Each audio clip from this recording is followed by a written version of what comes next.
सरदार महबूब बजरानी साहब।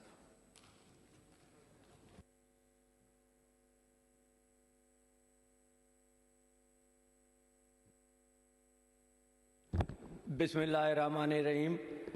तव्हांजी वॾी महिरबानी स्पीकर साहब जो मूंखे ॻाल्हाइण जो मौक़ो ॾिनो।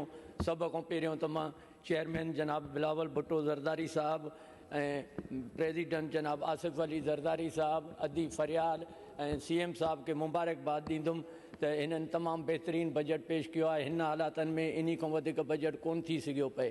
ॿियो मां पंहिंजे हल्के जे बारे में थोरो ॻाल्हाइणु चाहींदुमि त असांजे हल्के में लॉ एंड ऑर्डर जी तमामु सूरत हाल ख़राबु आहे, जंहिं ते मां होम मिनिस्टर साहब सां ॻाल्हायो आहे। उन मूंखे यकीन ॾियारियो आहे त इंशाअल्लाह तव्हांजे ज़िले में अमान जी बहितरीनु हालति कंदासीं, उते हिनखे बहितरु कंदासीं। छो जो असांजे इलाइक़े जी सभ खां वॾे में वॾी डिमांड आहे अमन अमान, ऐं मां उमेद थो रखां होम मिनिस्टर साहब में त इंशाअल्लाह जल्दी अमन अमान बहाल कंदो। महिरबानी साईं।